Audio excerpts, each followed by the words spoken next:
escape. Now we're outside. So the world is always changing. So from going from inside to outside, here I don't have control over my environment. I can't control the buses, the birds, the planes, the squirrels. So I love good behavior. Good behavior is just subordinating to my leadership.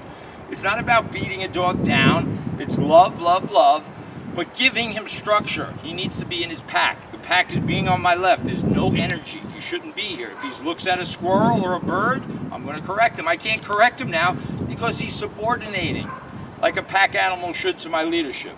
His movements are controlled by my movements. I step out my left, he's looking at our beautiful sign. He might miss this, so he's going to get corrected. Watch how it looks. Left foot, he got a little snap because he was distracted by something else. Good doggy. I praise him. Good boy. Come on, Bishop. Good boy. He can never pull.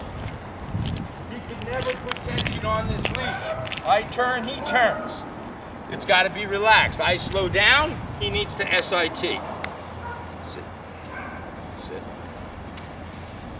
There's blowing paper. There's cars. I have to be in charge of that. I have to be responsible to take care of that. I can't let Bishop. Here comes a cup. What is that to a dog? You think it's a styrofoam cup? It's a prey animal. And a lot of dogs would just chase that. But he's avoiding it actually, which is good. I pivot out my right foot, that's the stay command. You see there's no energy. If he gets up, I correct. Correct bad behavior, love good behavior. Look at how I love this. Right foot pivots, he stays. Good boy. Left foot, let's see if we got something. Good, old man. He doesn't know this yet. It'll all come together. I gotta get out of here so I go fast. Good boy, old Bishop. Good boy. Loose leash. Uh-oh. Wolf. I go this way. That's it. Let's go out in the field. Let him go pee and poop. Okay, so now we're giving the dog free time. This is his opportunity to sniff, to pee. He just peed. He's investigating.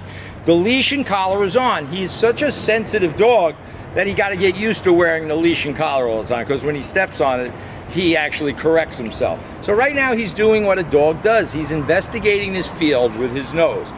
So we can take care of a dog's needs, especially a dog like this with low energy, in about 20 minutes at most. Meaning he needs structure to get to and from where he's going. And then he needs the ability to have some fun. Whatever his fun is, I don't know yet. Good boy, Bishop, old man. He's pretty stoic, right? He's taking a little longer to adapt, so to speak, to our little environment here because of his, I'm guessing he lived at home for 6 years, doesn't get out much, he's not a social butterfly, and he doesn't have a lot of drive, which is good for a lot of dogs. And you kind of just have to respect that this is who he is, compared to the other St. Bernard that I'll take out in a little while. Good boy, old Bishop man. Good boy, old Bishop man. Mike Gould here, Mayor of Houndstown University, home to the smartest dogs on earth. We got a filthy, dirty Bishop here, came here, we're on our second, we're pretty much done. He's got to get in the bathtub. Leash and collar is on. We're just adjusting energy. We teach him to go to a place. I knock on the door. When I want to release him, I just say, okay, boy, and he comes off. Leash and collar is always on. He's always under my supervision. If I'm a little leery of somebody, I don't allow them to pet my dog. I give him a place to go. In an ideal world, it would be a crate, but actually, it would take longer for me to get him desensitized because of his age and so forth. He really does a little nervous in crates, but we haven't had a housebreaking problem. We put him in a bigger area. So watch how it works. Bishop boy, look, his tail's wagging. Good doggy. I hear somebody coming. Go place. The only time, listen to me please, the only time the dog gets a morsel of food is when he goes to his place. I don't care if he sits or stays or stands there all night. Obviously, he will lay down. And then I go about my business. And it doesn't matter if there's a circus in town. Here's the door opening. He gets up. What am I going to do? I'm going to fix this. It's not a done deal. This has only been 10 days. 10 days of behavior modification. He's doing great, but it's not done. This has to be reinforced. We're going to cut in a minute and go out, but I'll show you how it looks. I'm going out. The leash and collar's on, so it doesn't represent anxiety. So I just say, okay, boy, and then I love good behavior. He came to me. I love him. Good dog. Good. I pick up my leash and collar now, and we're going to go out for a nice walk. We can cut. Okay, so we went from the classroom, so to speak, to the real world. There's a lot of distractions out here. I am relaxed. The dog has to adapt to our energy. So I don't want you to be this casual, but my leash and collar is on. I'm relaxed, there's no tension. I'm thinking for him. I love good behavior. When I step out my left foot, that's gonna be the signal for him to walk. Good dog. Good. And he's not a ball of energy. Good boy. But we can get his mojo going. Good doggy. But notice there's no tension on the leash. When I stop, he needs the SIT. Sit. When I step, and this is high distraction, trust me. Look at this. Buses, these are very big for dogs. I step out my right, the dog stays. I can drop the leash, it doesn't matter. But I have to always have the leash on. I have to get him used to the sit is sit. It's not sit except if a car goes by. It's not sit if a mouse goes by, a cat. I come back, I love his behavior. I pick up my leash.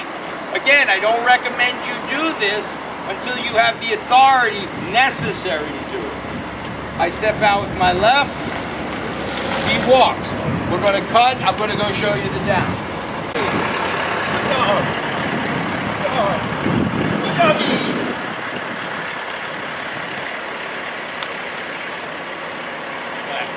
So moving along, nothing changes. This leash and collar, and it has to be this specific collar.